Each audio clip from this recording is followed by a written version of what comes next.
Please permit me a second of your time to ask some questions.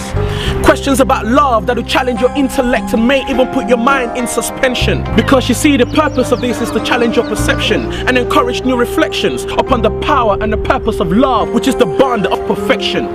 To supernaturally understand the mystery that solves the equation that is the love of God, to comprehend the magnitude, the fortitude and the altitude of his love described in his word.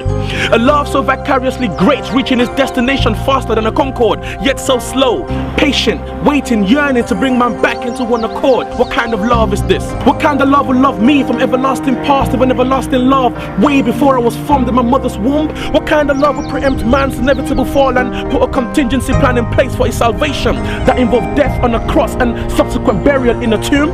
What kind of love is omniscient, all-knowing, knowing all, knowing the man will fall, yet to trust in him and putting him in charge of his creation to have dominion? What kind of love will endure being abused again and again, tormented and grieved again and again, yet still patiently hopeful, longing to bring man back into communion? What kind of love is this?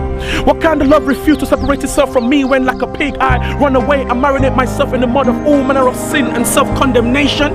What kind of love is patient with me regardless, ready to dust me off of my filth and present me holy, righteous and blameless before the King of creation? What kind of love will motivate God, not man but God, to give someone so precious to him for me when I was still dead in sin, neither worthy nor deserving? What kind of love is selfless enough to forsake his throne and life of glory, humble himself, take on human flesh, step into time, neither seeking worship nor glory but came serving? What kind of love is this? Every time I ponder upon the love of God, there is no word I can use to adequately describe it, simply because this love is so great and unfathomable. I can only but engage in a feeble attempt to describe it, and even that's insufficient.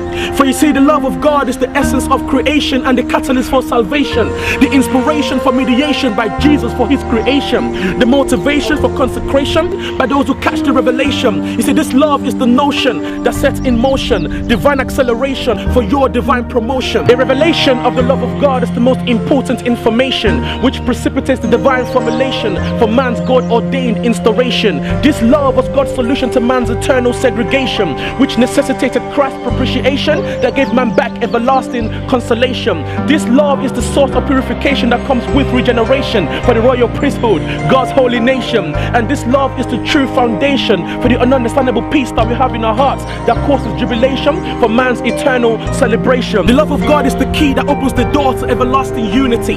This love is the equation to supernatural harmony and congruity. The love of God is the antidote to perpetual chaos and disunity. That's why the love of God is what you need in your life in order to foster a more peaceful community. A life based upon the love of God is inevitably destined for success. I'm not saying it's going to be easy, because you will have to persevere and endure the process, even if it means you have to die to self, kill your ego and prepare for a life of sacrifice in excess. But it will be worth it though, because it's a sign of obedience to God and it's your gateway to greatness. You see, it all starts, it continues and it ends with the love of God. Whether through justification of saints or sinners' punishment for sins, it will all stem from the love of God. And for those who choose not to believe it, you better believe it, because this love will prevail. And that's the reason why it's the greatest thing on earth, because this love never fails.